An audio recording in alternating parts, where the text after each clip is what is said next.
turn into Hollywood Hulk Hogan. I said, oh, hell yeah. So you hate me for everything I've done for all the Make-A-Wish kids and everything I did for your kids. Well, guess what? I did it for the money. and by the way, since you want so much hatred coming your way, I'll have a good time when Kamala Harris, is your new governor, and you're all standing in the soup line. Mic drop. See ya. Jeez. That would have been awesome. That would have been so fucking cool. That would have been great. I love it. Oh, man. But no, we don't get that, Everybody had to play the nice guy in front of the Netflix executives. You saw it with Rock. You saw it with Hogan. And that was pretty much... That was the verification right there that I needed. I figured the Netflix executives were telling them to tone it down, play it safe, be friendly, be nice, be happy. It's a good show. No. You need to play this shit up if you're going to keep the viewers, and this is what happened. But, of course, people were talking about the Hogan allegations, those people being wrestlers, and, Undertaker had to talk about it, and he said, sometimes in life, things come back. So, for those that don't know, Undertaker has had a long-standing beef with Hulk Hogan. He's always felt like Hulk Hogan has kept him down. We'll show you some shit on Old School Road Stories about that. But it wasn't just Undertaker who had something to say. It was also Seth Rollins, because why not? So, Seth was saying, I am all for people getting what they deserve. I love to see it. I'm all for people getting what they deserve. That's how I feel about Hulk Hogan getting booed. If you're getting booed by the masses, there's a reason for it. I don't know if Hulk fully understands the scope, but people get what they deserve. So I'm happy to see it. I love to see it. Look, I said this before about the Hulkster. He's the guy that got me into this industry as far as love for professional wrestling. So I'll never take that away from him. What he's done for our business, I'll never take that away from him. But I do think there's some responsibility that he needs to own up to that he hasn't yet. Maybe when he finally figures that out, might be able to move forward with our fans. So we'll see. What I say to you, dude, is you cheated on your wife for a Nazi chick. How are you to fucking say anything about this shit? I know, right? I mean, seriously, the fact that he was fucking and he had to have known, because she was making it public that Schreiber chick, whatever his name was, literally Zachariah Schreiber. Zachary Schreiber, literally fucking Nazi posting on Twitter, and he's like, why? I ain't know that bullshit. You were actually, they're more fucking a Nazi. Satanists too. You fucking were. But yeah. With this shit, this proves that it's a satanic symbol, so it's not really surprising. Bullshit. Having to own up to it, it's like he already has. And honestly, if you're gonna be in LA, don't fucking have him out there, because you know he's gonna get booed, or have him be Hollywood Hulk Hogan. Go out there, he'll have to say, you woke libtard cucks won't like this real American beer. That would have been fucking cool. I would have probably bought it. I mean, it's a selling point at that point, especially with how pro-right social media is right now. It is a definite selling point. That's why I think Hulk Hogan is having a career resurgence, is because he's playing that narrative more than most celebrities.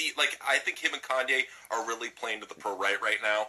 But no, he got that right off the bat. That's why he's still the most talked about thing from the Raw on Netflix debut. We're not talking about the bangers. We're not talking about the celebrities. We're talking about Hulk Hogan getting booed because he still matters in this business, in Hollywood, and everywhere. He still matters.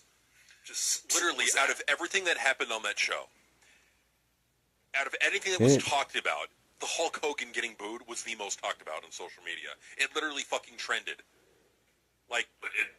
They want it to trend. It was the only thing that really gained traction. Nobody could talk about how government great that show was. Even the marks, operated. they could talk about how great Doesn't the show matter was. what trends and whatnot. It's what they push. Booed bullshit to deflect away, because they knew it sucked. There were even JD was like, that wasn't a good show. The trends you're going to be seeing. So when you have the most hardcore smart podcaster saying that wasn't a good show, that tells you right there. I mean, you don't need to go any further. Hey, JD, who booked that show? What was WWE Creative.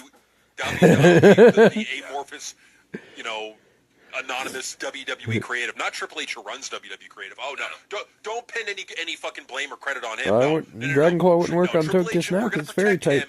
And we're gonna blame WWE Gotta get that Creative, stab fairy move.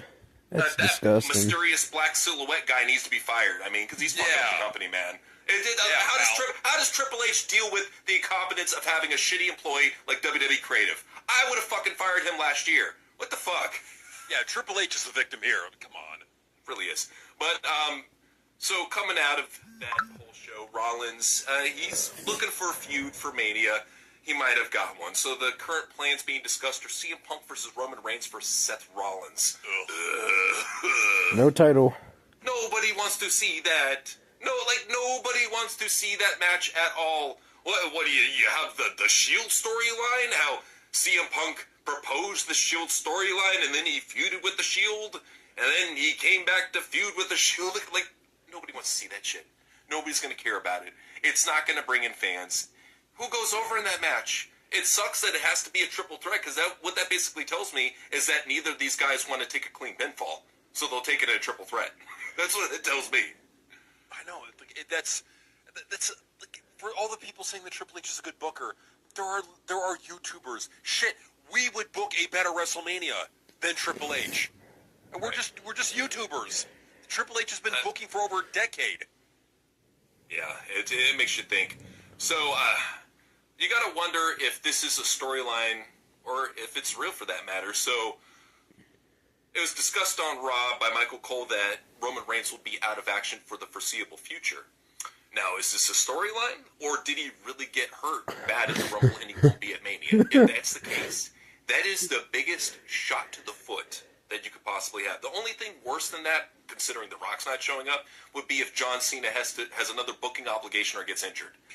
Like, there really is no star power left for Mania. Like, if this is the case, if Roman is truly out. Unforeseeable